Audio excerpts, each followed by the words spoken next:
October 16, 2011, 17-year-old Blake Chappell leaves a high school homecoming dance in Newnan, Georgia, after a typical teenage evening. Reports say he left his girlfriend's house and began walking to a friend's home in the Summer Grove neighborhood. In the early hours, around 5 a.m., Blake reportedly texted his girlfriend telling her police had stopped to talk to him. That message was cryptic and unsettling. According to his final texts, he said he was getting cold. Then, silence. He never made it. Blake simply vanished. Friends, family, and police combed the neighborhood, questioned dozens, but time passed, leads went cold, and the trail faded into nothingness. Weeks turned into months, months into years. The community clung to hope. His loved ones never stopped searching. The body was found wearing only underwear, his shoes, pants, jacket, cell phone, wallet, all missing. Nothing else was recovered. Nothing else was recovered. The autopsy. Blake had been shot in the head. Murder. But who and why? Over the next decade, investigators chased lead after lead. 3 persons of interest were named at various points. 2 were eventually cleared. The third, though never publicly located at the time, remained unplaced in the area during the time of Blake's death.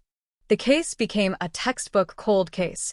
A vanished teenager, a body discovered months later, shocking circumstances, and zero closure. Part of what haunted this case so deeply were the strange contradictions surrounding that night. Why was Blake found naked, only in underwear, when he'd left home wearing clothes? His missing jacket, pants, shoes, and personal effects vanished without trace. That suggests this may not have been a spontaneous act or a robbery gone wrong. It points to intention. The last texts, "Police stopped and talked to me. I'm getting cold," could mean a brief traffic or security stop. Could it really have been police? Or someone impersonating them? Some close friends and family voiced suspicion over unverified, officer-like contact that night, though no official record backed that up. Could it have been someone close? Someone from the circle of friends or acquaintances, someone with access, familiarity, who knew his usual routes.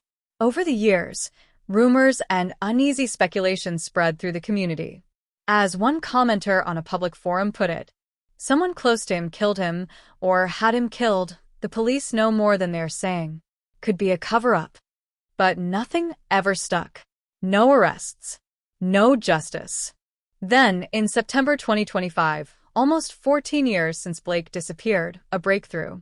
The Newnan Police Department announced the arrest of 38-year-old Scotty Elliot Smith, who allegedly confessed to the murder of Blake.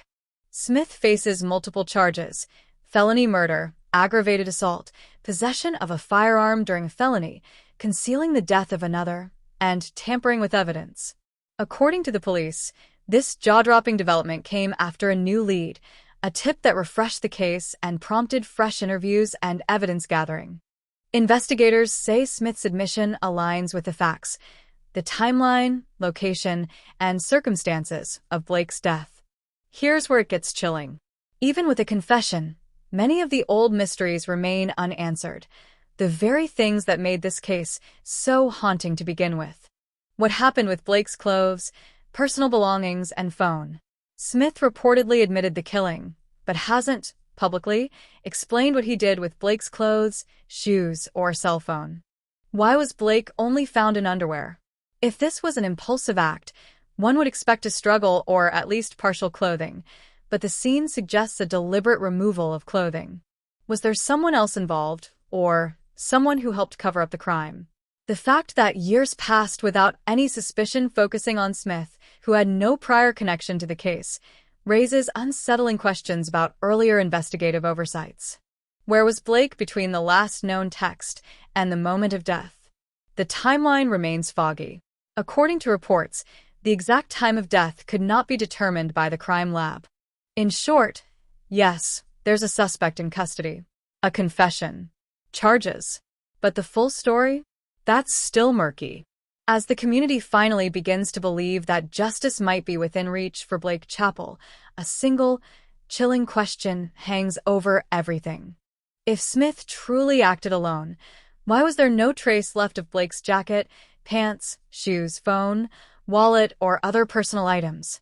Investigators now say they will continue digging, re-examining evidence, canvassing areas for discarded items, re-interviewing potential witnesses, and trying to reconstruct those final hours with new eyes.